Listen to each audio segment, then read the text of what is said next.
আপনাদের রাজনৈতিক দলটি ক্ষমতায় থাকার ১৬ বছরে অর্থনৈতিক মানে কর্মসংস্থানের অর্থনীতিটি আপনারা কেন তৈরি করতে পারেননি? এই ব্যর্থতাটি কি আপনারা আইডেন্টিফাই করেছেন কিনা? এত তরুণ একটা জনগোষ্ঠী এই যে গত ১৬ বছরে তৈরি হয়েছে, তাদের কর্মসংস্থান আপনারা করতে ব্যর্থ হয়েছিলেন কিনা?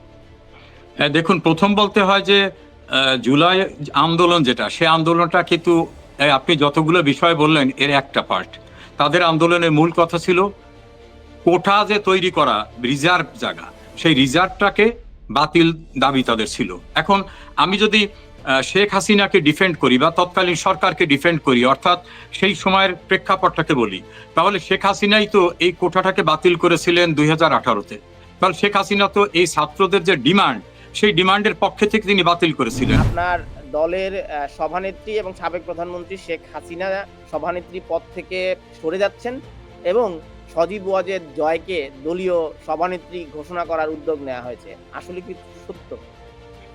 দেখুন, আমি বাংলাদেশ আওয়ামী লীগের কেন্দ্রীয় কমিটির কেউ নই, একজন কর্মী। কিন্তু আমার কাছে যে তথ্যপত্র আছে, এই যে সামাজিক যোগাযোগ মাধ্যমে অনেক কাহিনী ভেসে বেড়ায়, যেসব কাহিনীর ভিত্তি থাকে না, আমার কাছে যতটুকু তথ্য দায়িত্বশীল সূত্রে আছে, এই সামাজিক যোগাযোগ মাধ্যমে ভেসে আসা কথাটা সম্পূর্ণরূপে অসত্য।